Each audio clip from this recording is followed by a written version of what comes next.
To take us through the results and to answer your queries, we have with us today Vipul Khanna, our MD and CEO, and Dinesh Jain, our CFO. We will be starting this call with a brief presentation providing an overview of the company's performance, followed by Q&A session. Do note that the results, fact sheet, and the presentation have been emailed to you and be also available on our website, www.firstsource.com. Before we begin the call, please note that some of the matters we will discuss on this call, including our business outlook, are forward-looking and as such are subject to known and unknown risks. These uncertainties and the risks are included, but not limited to what we have mentioned in our prospectus filed with SEBI and subsequent annual reports that are available on our website. With that said, I will turn the call over to Vipul Khanna to begin the proceedings.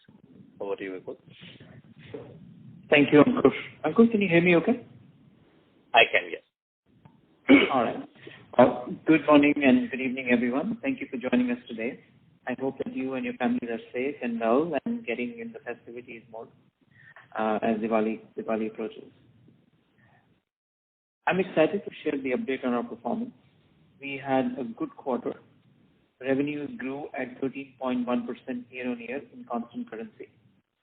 And the EPS for this quarter came in at 1.5 per share compared to 0.97 per share last year for the same period. We are experiencing a solid recovery in the business from last quarter following an uptick in the economic activity.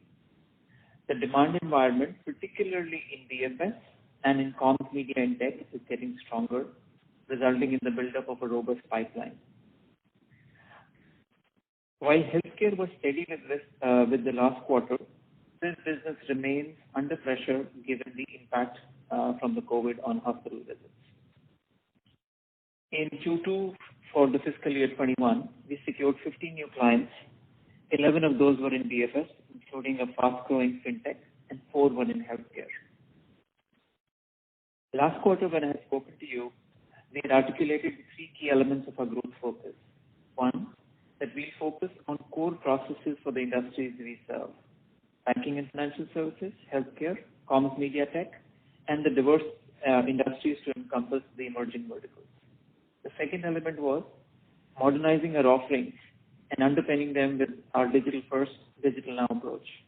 Accordingly, we have retooled our offerings as digitally empowered contact centers or DEC, smart back office, and platforms automation and analytics. And the third element was building out a scalable and agile organization with the right leadership and skills to drive our growth ambition. Sorry to interrupt, Mr. Khanna. This is the operator. May I request you just hold the microphone closer to you when you're speaking? Probably it's moving, and that's why your audio kind of fluctuates. So. Is this better? Maybe you can continue speaking. I'll let you know if it's not good. Okay. All right.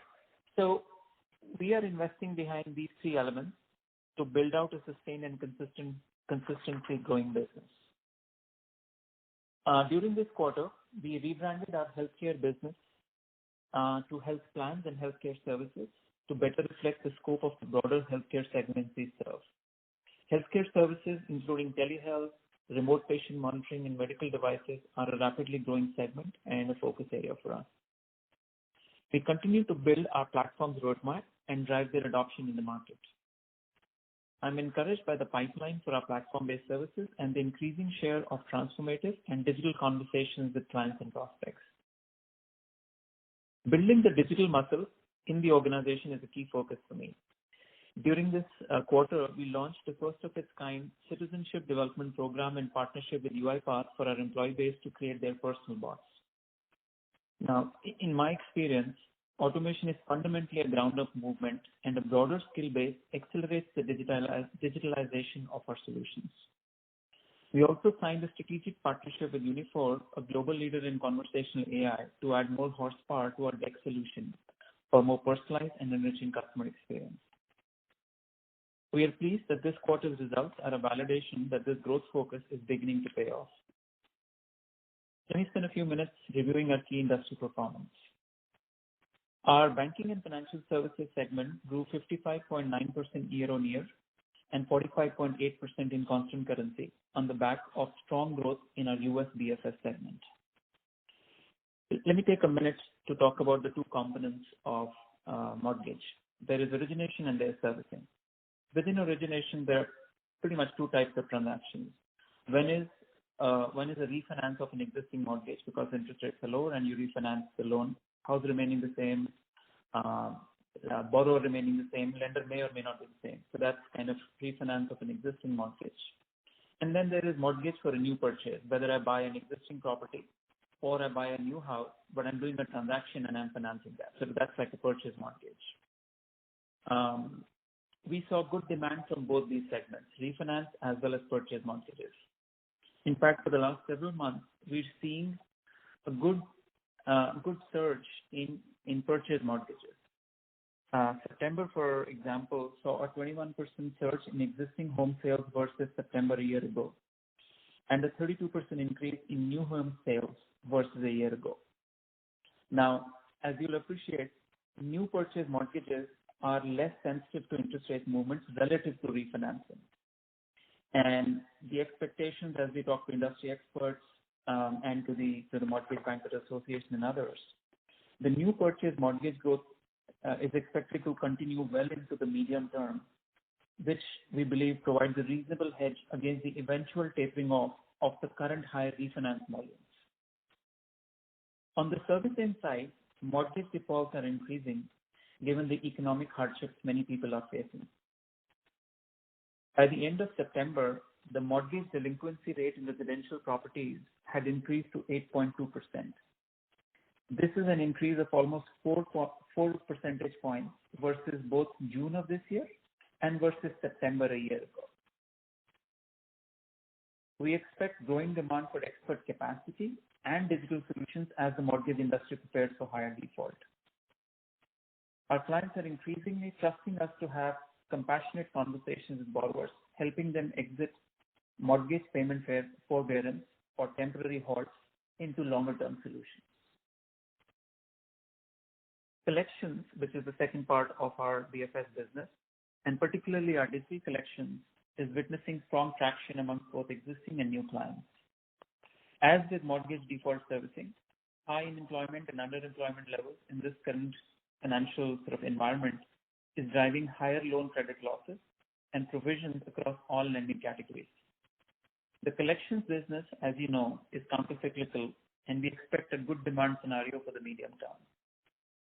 More importantly, we appreciate the privilege of helping individuals get their financial affairs in order gracefully while maintaining the health of the financial sector. Our UK BFS business operated with solid volumes.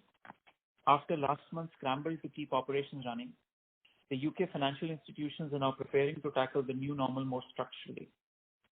The two primary themes we are hearing from our clients are a lower and more sustainable cost base and an increased digital access to consumers. I expect an uptick in the buying activity in the UK financial services sector in the next few quarters.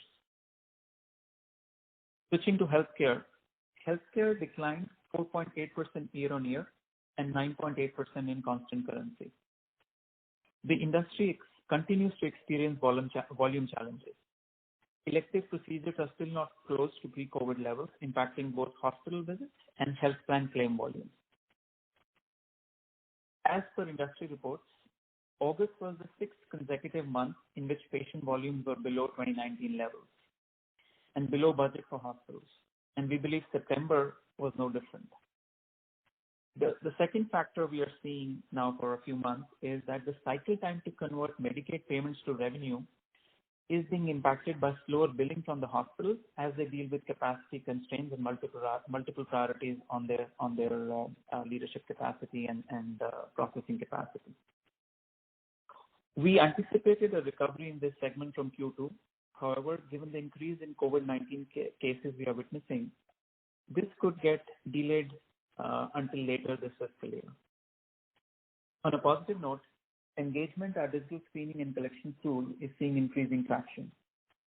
Hospitals are witnessing a shifting payer mix as there has been an uptick in self-pay customers and Medicaid patients. and a decrease in commercial reimbursement as unemployment levels are high. To counter this, hospitals are turning to remote customer engagement such as telehealth, financial counseling, and online portals for price estimates and payment plans. We made good pipeline progress for this service, and we continue to develop adjacent areas of growth in the revenue cycle management value chain.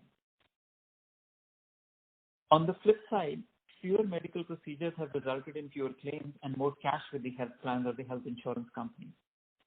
Consequently, we are seeing an increased appetite for disruptive and long-range impact solutions from this sector. Our health plans and healthcare services business is scaling well. We added 2 new clients and increased our engagement scope with a number of existing clients, despite volume compression in a few clients from lower claim volumes.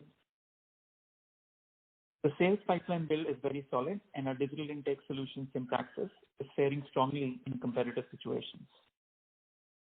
Telehealth has witnessed significant acceleration in adoption by consumers, and this has been aided by regulatory action to memorialize remote care charges and CMS fee schedules to incentivize providers and health plans to do more of telehealth. And as you would have read, it's kind of once in a generational change in telehealth adoption that we're seeing in the US in the last 6 months.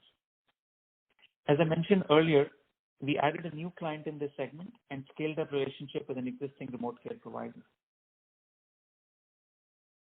Communications, Media and Tech, CMT, that grew 3.7% year-on-year and degrew 5.9% in the constant currency. This segment is witnessing solid volume recovery and grew sequentially by 27.8% in constant currency. We have also started moving some of the processes to a work-from-home model, which we couldn't do earlier in the year from client constraints. As I had mentioned in the last call, when the pandemic started in the UK, our biggest client had prioritized service to a few customer segments only.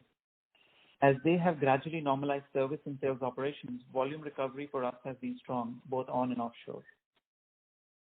Overall trajectory for CMT is encouraging, pipeline build is decent, and we should be at nearly pre-COVID levels by Q3 or start of Q4. Let me take a quick sense and do a flyby for you on the outlook for FY 2021, fiscal year 2021.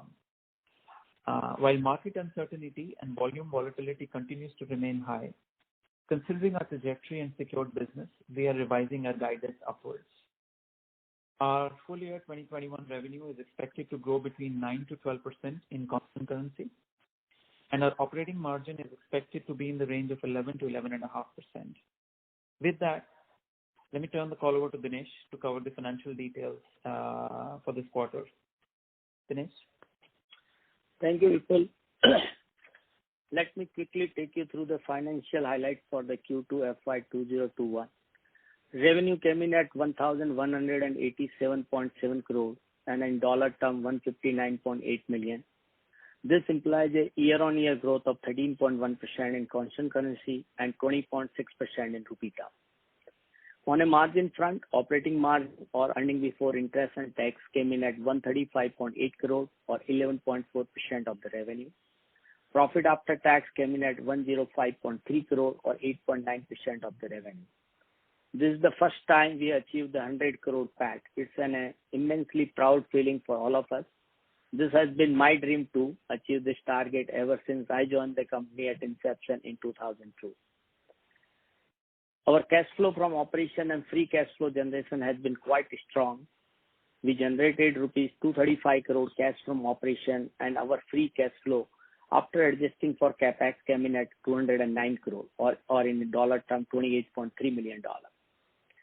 Our DSO declined sequentially from 63 days to 54 days, including unbilled.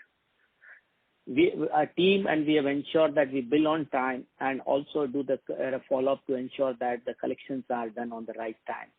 And this is I think cash generation is a pure reflection of we able to bill on time and collect on time. And the same way, I think this has resulted into a higher cash balance as of September 30th. We have a 215.9 crore cash after repaying of almost 150.6 crore of working capital borrowing. And also, as you are aware of, we utilized around 10 crore on a stock purchase for ESOP trust. Net debt stand at 391 crore versus the 553 crore in Q1, or $53 million versus the $73 million in Q1. Tax rate for Q2 was around 16.1%, but I think we are keeping the expected range for the year between 13 to 15% for the tax.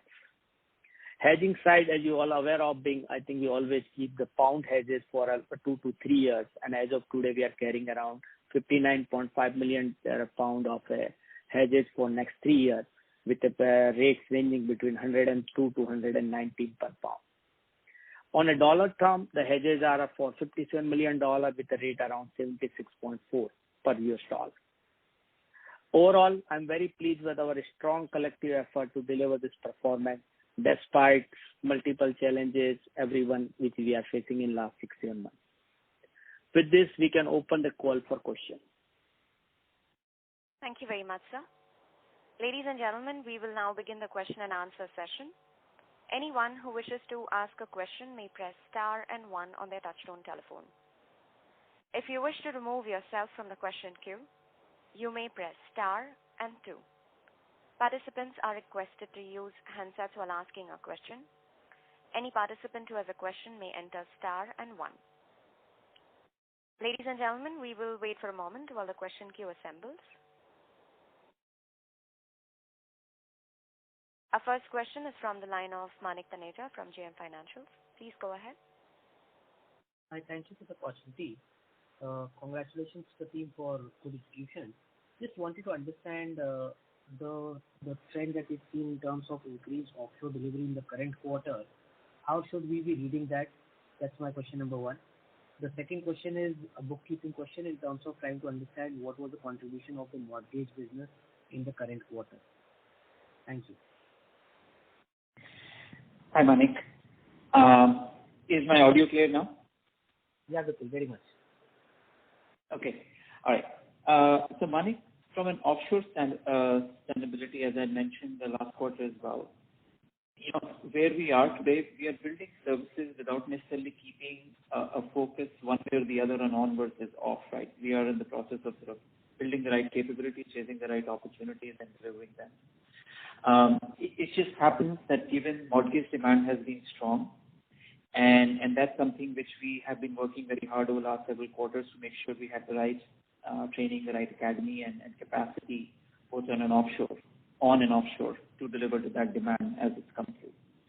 So because that demand has come through, offshore delivery has kind of increased from last quarter, given that development. But structurally, we aren't driving one versus the other at this stage, right? That's the answer on and off. As I look to the future, for instance, as we see more demand for servicing for mortgage, a chunk of that will be served offshore or onshore, and then we'll see some components that come offshore as well. But we could see this ratio moving about a little bit here and there between on and off, depending on the business portfolio.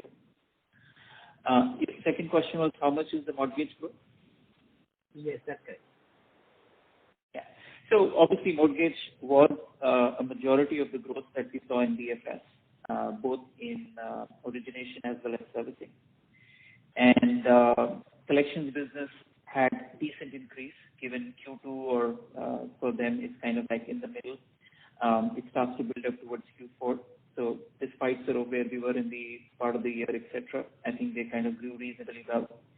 Europe was marginally up sequentially, but largely flat, which is a good thing given where the volumes have been for the UK BFS segments. Okay. Thank you. So are you not calling out the absolute numbers, because last quarter the mortgage business was listed to be about $35.5, $36 million in revenue? Happy to share. So I think this quarter we were closer to more like 45, 46 million, something like that. Maybe 44 to 46 million. That's the range for mortgage. Okay. Thank you, and all the best for the future. Thank you. Thank you. Our next question is from the line of Mohit Jain from Anand Rathi. Please go ahead. Hello, sir. First was, you mentioned about this offshore versus on-site thing. But if you look at last 4-5 quarters, our offshore has gone up quite considerably. But at the same time, margins are more or less at the same level, including your guidance. So where is this incremental margin benefit going into in the form of investment? And second was related, why even if you increase mortgage, the rate at which it is growing and your outlook remains okay, why the margin guidance is more or less similar where we were earlier? Sure. So look, I think the growth has been fairly strong in the quarter. Take mortgage as an example. Right, it's grown pretty strongly this quarter. The demand environment for talent is also hot. Right, talent for mortgage across the industry is in short supply. So there has been an uptick in the cost of talent for mortgage. One, and two, given majority of the operations are still work from home, the supply chain of getting somebody on board, getting the equipment to them, and their training happening, everything happening, the time to bill has somewhat increased given this distributed supply chain. We work I'm sorry, Mr. Khanna, we are not able to hear you clearly.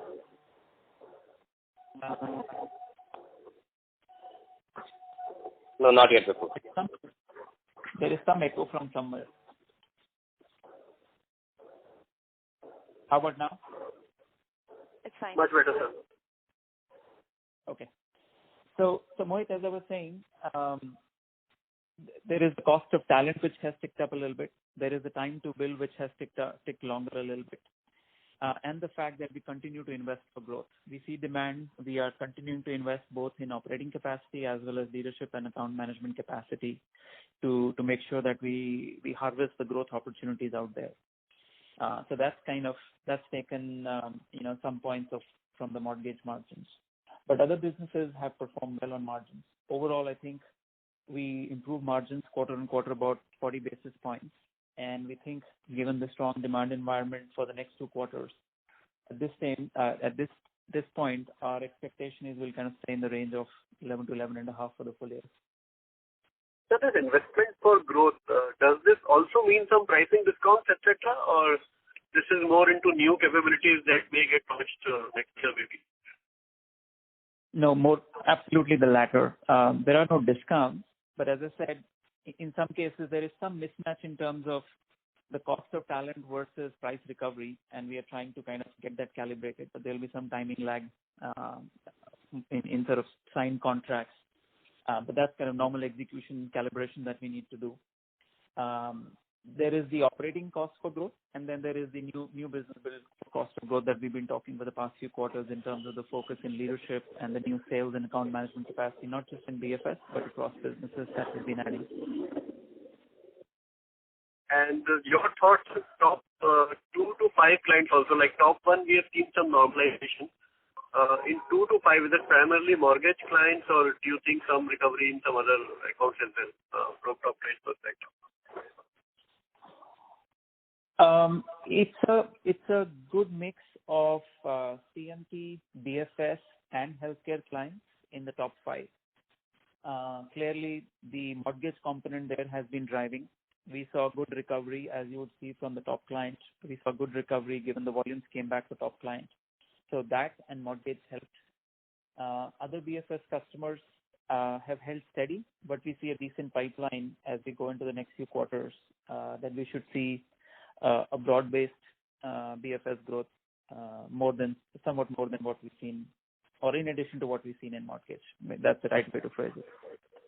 And last one for Dinesh, sir. Sir, this other expenses piece was little on the higher side. Is there a one-time expense or something which is not going to happen from next quarter onwards? And connected to that, industry has moved up significantly because of work from home. Is there a way our company can also sort of benefit from this initiative in terms of your cost reduction program? So there is no one-off in any of the line item, whether it's revenue or expenses. Everything is normal. As I think, along with when you take the growth on being, the operating cost always going to come higher, because I think especially people already talked about the mortgage side of things. So that also some of the cost component is part there. As far as the work from home, I think as of today. Ladies and gentlemen, it looks like Mr. Jain's line is disconnected. We request you to please hold the line while we reconnect him back. Please do not disconnect your lines. We're trying to establish a connection for Mr. Dinesh Jain. What?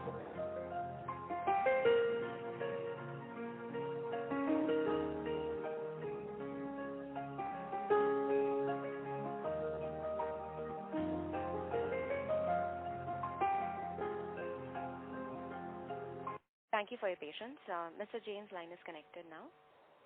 Yeah, so I think it's got disconnected. So what I was saying, there are no one-off in any of the line item, whether revenue or expenses. As far as the expenses are higher in term of a percentage maybe, and a value term also, on account of being, as we already talked about in mortgages and other businesses, as you have work from home, you need to have an extra cost coming into it. It's not that you're going to save it. The saving is only on the facility side, which you already have the centers. But I think going forward, if we able to have some capacities which will not go back to the offices, the likely chance that margin profile which we are showing has been built in there. So I see as of today that I think margin profile guidance is what we have indicated, and as far as there is no one-off in any of the line items. Understood, sir. If I may add, Sure. Just to add to the point about work from home margin lift, I think there are some obviously cost line items where you see the lift, but keep in mind our relative portfolio between on and off. Onshore operations, right, have been kind of continuing with a decent mix of work from home and at site. And regardless of sort of the location, the onshore, the weightage of labor cost or human cost is higher relative to infrastructure versus say offshore, right? So some of the advantage, that you'll see from offshore work from home, that does not as much pass through in the onshore operations because the cost mix between talent and others is different there relative to offshore. Okay, so you mean this benefit will flow to players who are more offshore driven than on-site driven? It's a relative thing, yeah. I mean, we get advantages of being onshore, in showing in better growth and better intimacy with clients. But yeah, that's one of the corollaries of that. Understood, sir. Thank you very much. All the best. Thank you. Thank you. Our next question is from the line of Dipesh Mehta from MK Global. Please go ahead. Yeah, thanks for the opportunity and congrats on very strong execution and strong performance. Couple of questions. First, just to understand your thought process on the guidance. Now we have revised guidance to 9 to 12 and only 2 quarters left. So why such wide range when we are already 1 month in the third quarter? So I just want to get your thought process. What are the pros and cons or puts and take you consider when you guided this wider range? First. Second question on the healthcare side. Healthcare remains soft. So can you provide us the mix? What is the payer and provider mix now? And whether any incremental optimism on payer side? Because I think some of your peers indicated payer is recovering very strongly. So if you can provide your perspective on this. Thanks. I have a couple of other questions, but I think once you answer these two, I can ask those questions. Thank you. Great. Thank you, Dipesh, for your kind words. So I think the first question on how we came to the range of 9 to 12%. So look, when we spoke to you in July or August, we had said 6 to 10% at the start of the second quarter. We are sort of 6 months into the year, coming to the end of October. Looking at the deal pipeline, looking at sort of what we have signed business and the expected start dates, our prudent guidance at this stage is 9 to 12%. The reason we have it a little bit broad is to keep in mind and kind of ground ourselves to the fact that it still is a absolutely unique year, right? This FY 2021 for the industry, for the world. The volatility in terms of demand recovery in healthcare is something that we are watching. The second element is, we want to make sure that there are no supply side shocks as well, right? If there is a lockdown or if there is a shelter in place order somewhere else as well. So we're keeping an eye for supply side constraints as well. So given sort of some of the volatility still there, in demand and the supply side environments. So we think this is best to give a guidance of 9 to 12% at this range at this time of the year. Your second question on healthcare, the payer provider mix is kind of changing a tad, as you would expect. It is now 43-57 between payer and provider, right? It's up a few points in the favor of payer. So your sentiment is right. The payer business, as I mentioned, is seeing an uptick. Health plans are having sort of some of their best financial periods, given there are less claims coming onto them, so medical costs are lower. And there is breathing room there. We've seen sort of increasing appetite from healthcare executives to consider and take on transformational projects which have multi-year impact, not just looking for immediate term impact. And it's showing in our pipeline, it's showing in our conversion. And as I mentioned, we had 2 new client wins in healthcare payer. We see a very healthy pipeline build with some high quality conversation. And for a reasonable chunk of our existing portfolio, despite claim volumes being lower, we saw increased spends as we kind of went into other areas for them. So I'm sort of bullish about healthcare payer segment over the next several quarters, kind of playing out both at the sector level and how we are executing with the added investments we've done to the leadership team and solutioning capacity there. Understand. Thanks. So one question on the mortgage side. Now, because of very strong growth, obviously some of the operating parameter, I don't know whether utilization or sick fill factor, whichever way, but which in a way gives you operating efficiency kind of thing, might have implication because you plan for strong growth. So once stability returns, so what margin compression would be explained by those parameters, and how much would be because of talent cost increases? If you can give some color, because talent cost increase might sustain for some time, but this operating, once you reach to some capacity stability, then I think your margin should reflect it. So if you can provide some perspective, how this margin is divided between these two aspects. And second question is about the effective tax rate. Now, what one should expect your medium-term tax rate? This year, I think Dinesh indicated around 13 to 15. But for next 2 years, if one try to get some sense, what would be that number? And the third is about capital allocation. Now we have generated very strong case in H1. If you can provide your thought process about capital return. Thank you. Yeah. Dipesh, on the mortgage, you mentioned talent cost. What was the other thing you said? The other component of the margin? No, because revenue growth is very strong. Your utilization of resources might have implication. It might not be optimally utilized kind of thing, because you, let's say, recruit 100 people in anticipation of growth, and that recruitment engine would be ahead of that kind of planning, and that's why your utilization would be lower from optimal level. So how you can explain this margin compression between these two aspects, talent cost increase and this some of the margin lever not optimally utilized in mortgage? Okay, understand. So I think the second component, which is time to build, hiring ahead of needs, because you can't really time it to perfection in terms of demand and supply.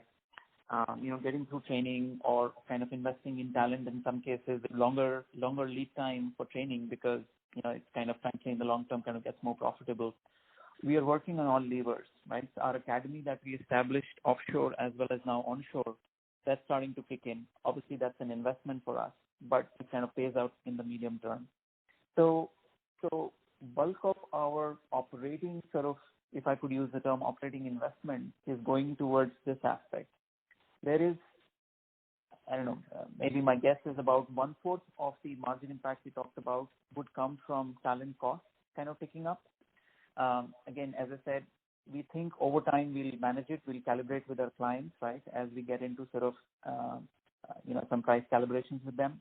Not something which we are worried about. It's still a growth environment. It's good, healthy relationships.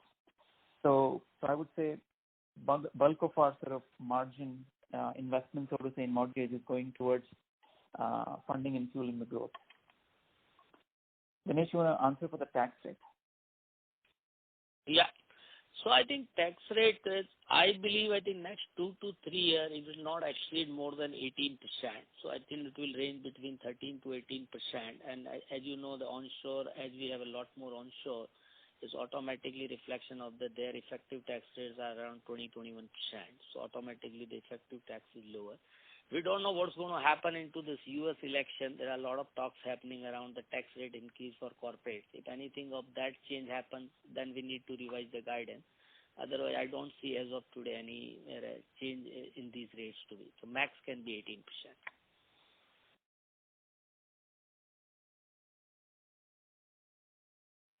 Mr. Mehta. And Dipesh, on your question of capital allocation, I think, as you rightly noticed, we had good cash flow generation. We took the opportunity to kind of moderate down our debt, working capital debt with that. We had a sort of good dividend payout last year. We're still in the middle of the year.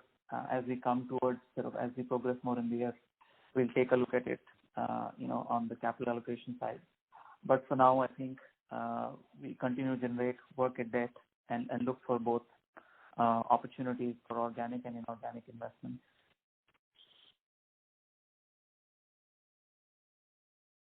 Thank you. Thank you very much. Thank you. We'll take our next question from the line of Kaustubh Bubna from Rare Enterprises. Please go ahead. Yeah, hi. So on your margin front in your media business, communications media, I see that this quarter there's a big jump in EBIT margin. So could you explain what is the reason for this, and also how sustainable this is, and what has moved this margin?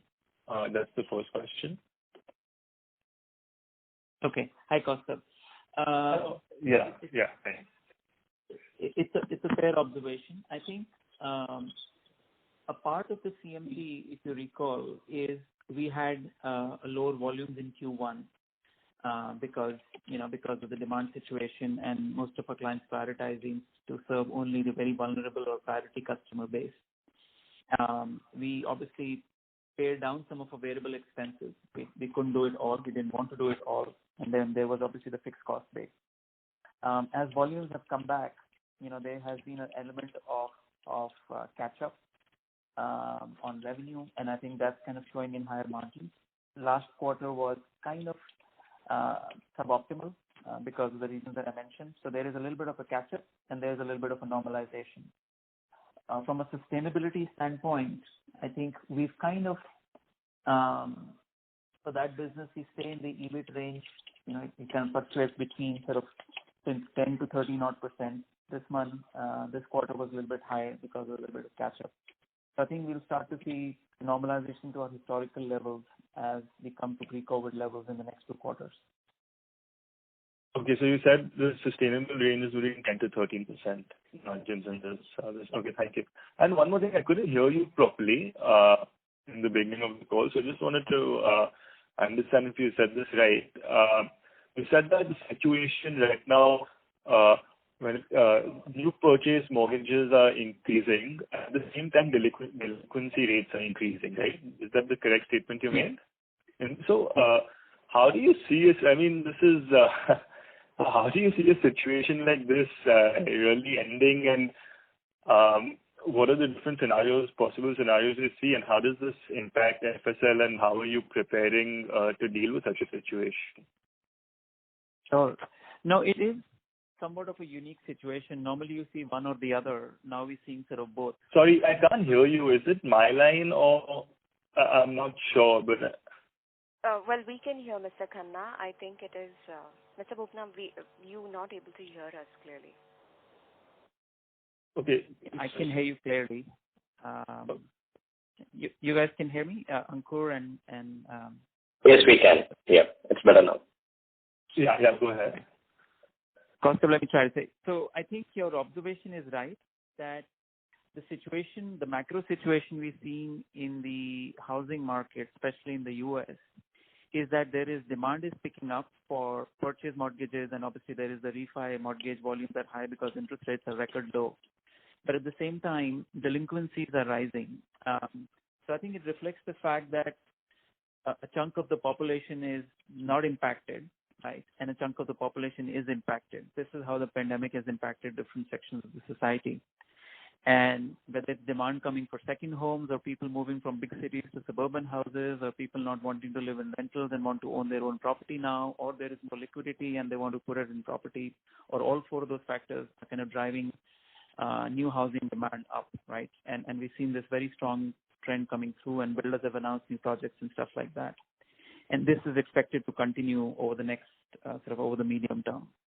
Delinquencies for now, as you know, in the U.S. environment, there is a very structured process. If people start to kind of miss mortgage payments, there is a very structured moment of they get abeyance or temporary sort of halts, and then it moves to more structured solutions, more permanent solutions of either redoing the mortgage payment or worst case, right, repo and sell.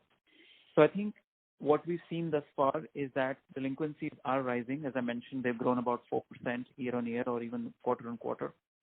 At this stage, it's still in the early days of abeyance, right? But as this continues, it will going to go to the next step, waterfall into the next step. And the industry will need capacity for that. So I think we are preparing for that. We have won some business. We're building solutions. We're adding up on our capacity for that as well, because that wave will come in the next, whether it comes next quarter or quarter of that, who sort of knows. But we're preparing for that as demand comes. We want to make sure we participate in that with more than our fair share on that. Okay, great. Thank you. Thank you. Our next question is from the line of Rahul Jain from Dolat Capital. Please go ahead. Hi. Congratulations for great execution and achieving the 1 billion quarterly profit milestone. My question is a bit similar to the previous participant, with mixed signal, how constructively we think beyond 1 or 2 quarters. That is part A. Secondly, how we plan to mitigate the challenges on the healthcare side, given the situation at the provider element of it, and will the superlative fraction and payer should be good enough to drive us to the level of growth we are looking into this? Hi, Rahul. Thank you for kind words. Sorry, I missed the first question you said. Can you repeat your first question? Second part I got about the healthcare. How do we think about healthcare? Yeah. So, I think you partly answered in the previous question as well. But I mean, how this mixed signal eventually, land up, in terms of how we deliver in the BFS space, same element, given that, demand has new home sales as well as increased delinquency factors. So how we think beyond, couple of quarters. Of course, the current book and client addition may give us confidence for now. But what is the real thing beyond this couple of quarters when this mixed signal may normalize to some degree? Okay, understood. Okay, so let me try to answer, and if I don't, please follow on. So look, mortgage, as I said, between origination, we see there is somewhat of a hedge between existing mortgage and purchase mortgage originations. Interest rate movements, our sense is, the low interest rate regime that we are in today, unless unemployment comes back to sort of where it was pre-COVID, sort of the 4 to 5% levels, interest rates will continue to be low because there is that much slack in the economy, right, to absorb it. So to that extent, anywhere from 3 to 6 quarters is where I see the interest rates continuing the way they are in the U.S. That's one factor to consider. Again, as I mentioned, the purchase mortgage demand will continue for longer, even if the refinance starts to taper off once interest rates kind of stabilize or start to move in the other direction. By what I've spoken to clients and to industry experts, the sense is that about 60% of the existing mortgages in the U.S. are still in the money, which means that there is still incentive for 60% of the mortgage holders to go in for a refinance and still save money. So there is that much work still needs to be done on the refi side. Whether that's done in 3 quarters or 6 quarters, I guess, we will see how that kind of plays out, or even longer. The second factor I want to say is that between our origination and mortgage, it's about a 2/3, 1/3 mix at this point in time that we've seen over the last few quarters. And we are very conscious that we don't go too high on one or the other, and that we keep sharply focused on building our servicing portfolio, both regular servicing as well as default servicing. And I think that provides a natural hedge to sort of the origination side of the house as well. So I think it's a portfolio, and our job is to make sure that we manage the portfolio given the changes to the macro environment. But I feel reasonably sort of comfortable that we have 2 or 3 sort of irons in the mortgage fire, that as things change, we'll be able to kind of balance it out with the other. On healthcare, this thing has obviously extended on, right? People are still not going to hospitals for elective treatments unless it's a real emergency. And that's kind of showing up on hospital finances and the volumes that come through. Part of the thing to think about is that some of the volumes are lost, right? Some of these, procedures are not going to happen, right? If you used to go, or somebody used to go for a quarterly, let's say, diagnostic for cancer or something, they miss two. But if you have to go for a knee surgery or a knee replacement, if not now, you'll go after 3 months or 6 months. So some of the volumes is not lost forever, it will come back. And I feel reasonably in good shape that our eligibility services, which is a big chunk of our provider business, we are amongst the market leaders. We continue to kind of hold strong relationship with our clients. And as volumes pick up, there is nothing structurally missing in this business. It will come back. And we're pushing hard on the self-pay, which is the other component of our provider business. As volumes or payment responsibility shifts to individuals, the self-pay business will kind of pick up. And we've been pushing hard on our digital tool, their engagement, to come on strong. So I think it's a macro situation we are facing. It could last through sort of Q3, maybe start of Q4 as well. But it should normalize. And we are looking for additional pockets of growth in provider to go further in the RCM value chain. Right. And if I may ask one more, you've seen a good jump in new client addition for the last 2 quarters. So if you could share more insight on the elements in terms of, the size of the deal, scalability potential, any other flavor you could give on this. Yeah. So as I mentioned, this quarter we had 15, of which 9 were banking and financial services. Mortgage obviously was a big chunk of that. And there, obviously the traction is fast, right? Demand is there, you sign up and you kind of get going on that. And to that extent, the revenues that we kind of declared for Q2 had a good mix of growth from existing clients as well as sort of revenue starting to come through from Q1 and Q2 wins as well. On healthcare, we've seen on the payer side good traction in terms of immediate convertibility, right? Sign a deal and sort of get on with revenue. On the provider side, while there have been wins, the build up to revenue is kind of taking longer than what we've seen historically. So it's a little bit of a mixed bag of the billability. But I'm kind of beginning to see that the deal sizes in our pipeline in BFS and in healthcare, especially payer, are starting to pick up from what we have seen historically. Okay. Great. And best of luck for the time. Thank you. Thank you. Thank you. Our next question is from the line of Sarvesh Gupta from Maximal Capital. Please go ahead. Thank you, sir, for taking my question. And congratulations for a good set of numbers. Most of my questions related to the quarterly performance as such has been answered. One question which I had, by the way, was, if I look at your relatively medium-term trajectory, we have been sort of being able to move more towards the offshore from, in the last 2 years from 20% to 27%. And at least if not for the top 5 clients, we have been able to reduce some concentration in the top client. So if one has to look at the next 3 years, what is the aspiration in terms of, reaching a particular level of margins? Do we have a number that we want to reach to? And of course, I was thinking that maybe the offshore-onshore mix will be a main driver of that. So do you have a number around that metric as well? Yeah.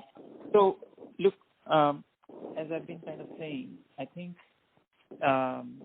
the onshore-offshore mix at this stage is a function of the kind of business and the kind of capability we are building.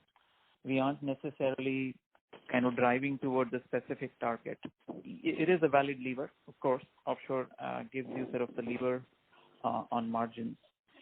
But at this stage, we are at the focus is to build the right relationships and the right services which continue to kind of give us a differentiated position and momentum for the market.